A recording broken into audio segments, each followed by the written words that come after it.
Hello दोस्तों, good morning. हम अनिल यादव अपने मैथ स्टडी 2.0 के चैनल पे आप सभी का स्वागत करते हैं। जैसे आप सभी जानते हैं, आज का जो क्लास है सबसे इम्पॉर्टेंट क्लास है, जो इंग्लिश ग्रामर में नरेशन की बात करते हैं। नरेशन आप लोगों के लिए बहुत ही इम्पॉर्टेंट होता है। अब बहुत बार क्वेश्चन पूछे जाते हैं, बहुत बार आपको डिस्टर्ब भी करते हैं। आप इंग्लिश ग्रामर पढ़ लेते हैं, टेंस पढ़ लेते हैं, वॉइस पढ़ लेते हैं, लेकिन यहाँ पे जब आप नरेशन की बात आती है तो आपको बहुत सारा कन्फ्यूज़न शुरू हो जाता है। तो बिल्कुल मेरे साथ बने रहिए, पूरी वीडियो देखिएगा। अच्छा लगेगा तो लाइक कमेंट शेयर करना बिल्कुल मत भूलिएगा, और जो भी हमारे चैनल पर नया होगा बेल आइकन को प्रेस कर लेगा, चैनल को जरूर सब्सक्राइब कर लेगा। देखिए, क्वेश्चन को हम एकदम बेसिक मेथड से और इजी मेथड से बताएंगे। तो हम लोग सबसे पहले नरेशन होता क्या है उसके बारे में हम लोग जानते हैं। तो नरेशन, देखिए हमारे पास नरेशन का मतलब होता है narration.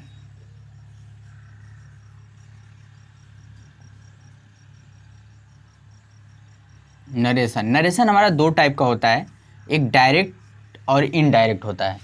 Direct speech, indirect speech, यानी डायरेक्ट इनडायरेक्ट। ठीक है, यानी प्रत्यक्ष और अप्रत्यक्ष होता है। जैसे आपसे ये कहा गया, मतलब कि हम ये कह दें कि कोई हमसे कहा कि उसने मुझसे कहा कि मैं बीमार हूँ।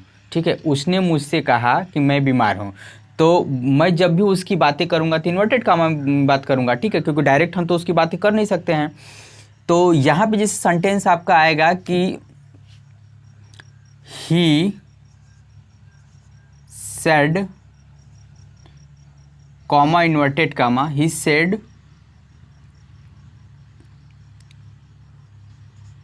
आई want to go to school. ठीक है, तो इससे पहले आपको ये जानना जरूरी है कि इसमें रिपोर्टिंग वर्ब होता है, रिपोर्टेड स्पीच होता है। ठीक है, तो रिपोर्टिंग वर्ब क्या होता है और रिपोर्टेड स्पीच क्या होता है। देखिए, रिपोर्टेड वर्ब जो होता है, रिपोर्टिंग वर्ब जो होता है वो आपका ये होता है रिपोर्टिंग वर्ब। ये हमेशा याद रखिएगा। रिपोर्टिंग वर्ब क्या होता है ये, क्यों? क्योंकि भाई हम रिपोर्ट कर रहे हैं और ये स्पीच दे रहे हैं। तो स्पीच का मतलब होता है ये वाला पूरा जो पार्ट हो जाएगा, ये आपका हो जाएगा रिपोर्टेड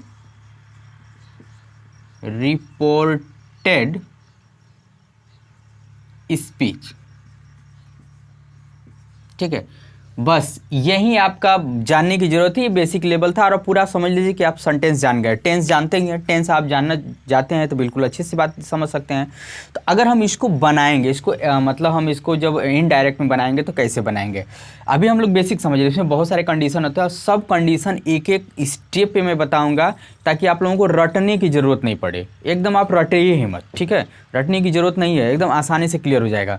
तो यहाँ पर लिखा है ही शेड, ही शेड। उसके बाद ये जो कामा है इसको रिप्लेस कर देंगे दैट में, यानी कामा को जब हटाएंगे तो क्या लिखेंगे, दैट। क्या लिखेंगे, दैट। He said that. और यहाँ पे अब देखिए सेंटेंस, अब यहाँ पे ही है और यहाँ पे आई है। ऐसा आप किसी को, मतलब आप सुन लिए कि मैंने आपसे एक बात बोल दिया कि he said I want to go to school.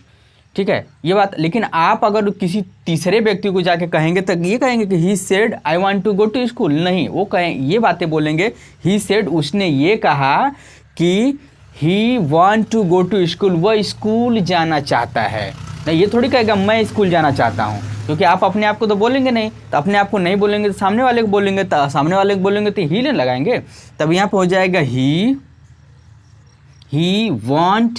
अब देखिए ये कौन सा टेंस है, प्रेजेंट इंडेफिनिट टेंस है, क्योंकि आई के साथ वांट लगा है, बिना हेल्पिंग वर्ब है, प्रेजेंट इंडेफिनिट टेंस है। इसको चेंज करते हैं पास्ट इंडेफिनिट। अभी हम लोग सिंपल की बात कर रहे हैं, सिंपल प्रेजेंट की बात कर रहे हैं, क्योंकि बेसिक समझ रहे हैं। फिर हम एक एक स्टेप बता देंगे कि ये टेंस रहेगा तो किस में बदलेगा, ये टेंस रहेगा तो किस में बदलेगा। तो यहाँ पे लिखेंगे ही वांटेड,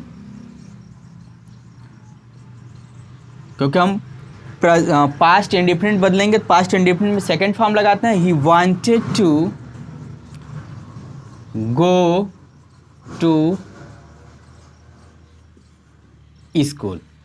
आई होप आपको बहुत अच्छे से क्लियर होगा, इसमें कुछ ऐसा नहीं है जिसे आप नहीं समझ सकते हैं। नेक्स्ट सेंटेंस देखते हैं। यहाँ पे लिख देगा कि Sita said comma inverted comma I talk, यहाँ पे हो जाएगा आई गो टू स्कूल। यहाँ तक क्लियर है। Sita said I go to school. Sita ने हमसे ये बात बोला कि सीता सेड मतलब सीता ने कही आई गो टू स्कूल। तो मैं अगर किसी तीसरे व्यक्ति को एक्सप्लेन करूंगा जाकर तो ये नहीं कहूँगा Sita said she go to school, मतलब सीता ने कहा कि वह स्कूल जाती है। ठीक है, तो हम यहाँ पे लिखेंगे सीता सेड। अब इन्वर्टेड कामा को हटा देंगे, इन्वर्टेड कामा को हटाएंगे तो दैट लगा देंगे, दैट। अब यहाँ पे सीता यानी लड़की है तो लड़की के लिए हम क्या लगाते हैं, शी लगाते हैं ना, तो यहाँ पे शी लगाएंगे, सी।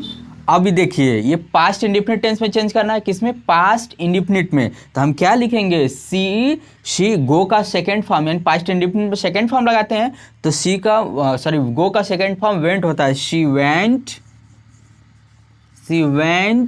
To school. आप लोग बहुत अच्छे से इसको समझे होंगे और हम समझ पा रहे हैं कि आप लोग बहुत समझदार इंसान हैं कि Sita said that she went to school. अब आपको पूरा अच्छे से जो पिक्चर है क्लियर हो गई होगी। हम कुछ और एग्जांपल्स कर लेते हैं ताकि और अच्छे से, क्योंकि आज का बेसिक लेवल है, बेसिक क्लासेस है, स्टार्टिंग की क्लासेस है, तो थोड़ा हम लोग बेसिक समझेंगे। टफ अभी बड़े बड़े सेंटेंस नहीं लेना है, छोटे छोटे सेंटेंस की बात करेंगे। अब एक बार कॉन्सेप्ट जब क्लियर हो जाएगा ना तो मैं उम्मीद रखता हूँ कि बड़े से बड़े सेंटेंस को क्लियर करने में आपको देरी नहीं लगेगी। अब आपका सेंटेंस है कि the girl said I read in the morning. तो लड़की ने कहा मैं सुबह में पढ़ती हूँ, यही ना बोला, लड़की ने मुझसे बोल दिया कि मैं सुबह में पढ़ती हूँ। लेकिन मैं ये बातें जब आपको बताऊंगा तो कहूँगा द गर्ल सेड यानी लड़की ने कहा वह सुबह में पढ़ती है। ठीक है, तो अब यहाँ पे लिखेंगे द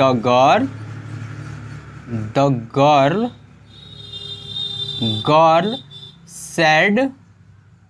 ठीक है, अब इन्वर्टेड कामा को जब हम रिप्लेस करेंगे, हटाएंगे तो यहाँ पे दैट लगा देंगे, तो यहाँ पे हो जाएगा दैट। अब लड़की है तो लड़की के लिए आई की जगह क्या हो जाएगा, शी हो जाएगा, क्योंकि भाई वह न पढ़ती है, तो यहाँ पे लिखेंगे शी। ठीक है, she read in the class. अब हम इसको पास्ट इंडिफिनिट टेंस में बनाना है, और पास्ट इंडिफिनिट टेंस में भी रीड का जो फॉर्म होता है सेम होता है, बस रेड उसको पढ़ते हैं। तो she read in the morning। ठीक, ये आपका सेंटेंस बन जाएगा। यहां आते हैं दे शेड वी प्ले फुटबॉल, तो यहां पे लिखेंगे they said that. Replace that को हम लोग कामा को हटाएंगे तो यहाँ पे क्या लिखेंगे दैट। अब देखिए वे कहे, उन्होंने कहा कि हम लोग फुटबॉल खेलते हैं, और ये बातें जब हम आपको बताएंगे तो कहेंगे उन्होंने कहा कि वे लोग फुटबॉल खेलते हैं, क्योंकि उनकी बात कर रहे थे। यहाँ पे हो जाएगा दे, क्या हो जाएगा, दे प्लेड फुटबॉल। क्या हो जाएगा, प्लेड फुटबॉल। क्यों, क्योंकि आपका ये प्रेजेंट इंडेफिनिट टेंस में है तो ये बनेगा किसमें, पास्ट इंडेफिनिट टेंस में। समझ पा रहे हैं आप लोग। इधर आते हैं द बॉय सेड, यहाँ पे हो जाएगा the boy said. Inverted comma को हटाएंगे तो यहाँ पे दैट लगा देंगे, दैट। अब इसको द टीचर को क्यों बदलेंगे, भाई टीचर तो पढ़ाता है तो टीचर को बदलने की जरूरत नहीं, तो लिखेंगे द टीचर।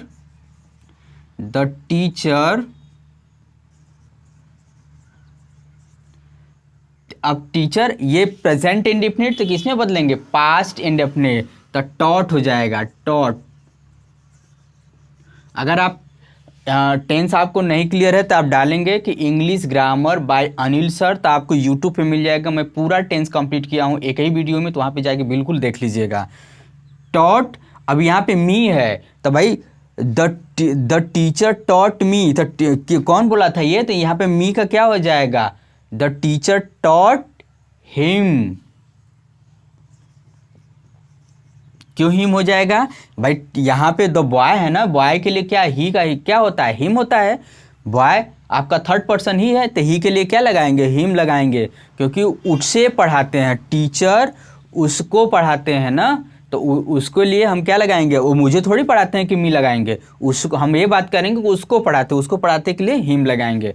अब दो सेंटेंस और है जो बहुत ही इंपॉर्टेंट है, उसको बहुत केयरफुली देखिएगा आप लोग।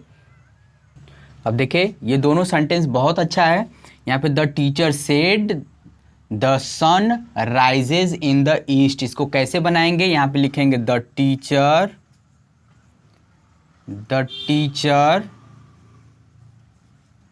Said that the sun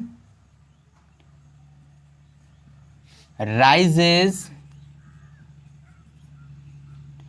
in the east. आप कहेंगे कि सर ये टेंस तो आप बदले नहीं, क्योंकि इससे पहले तो बता रहे थे कि प्रेजेंट इंडेफिनिट टेंस था तो पास्ट इंडेफिनिट टेंस में आप बदल रहे थे, लेकिन नहीं, हमने ये सही लिखा है। क्यों लिखा है ये भी बता देते हैं, क्योंकि यूनिवर्सल ट्रूथ या यूनिवर्सल फैक्ट, ये जो चीज़ें होती है वो कभी बदलती नहीं है। टीचर ने कहा कि सन सूर्य पूर्व में निकलता है, भाई सूर्य पूर्व में ही निकलता है, कभी ऐसा तो है नहीं कि सूर्य पश्चिम में निकल जाता है। तो जहाँ पे यूनिवर्सल ट्रूथ की बात हो या यूनिवर्सल फैक्ट की बात हो तो वहाँ पे टेंस नहीं बदलता है। ठीक बात समझ पा रहे हैं। यहाँ पे आ जाएगा कि my father said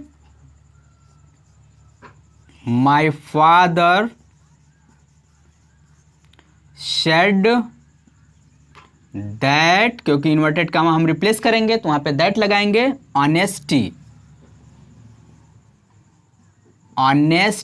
is the best policy.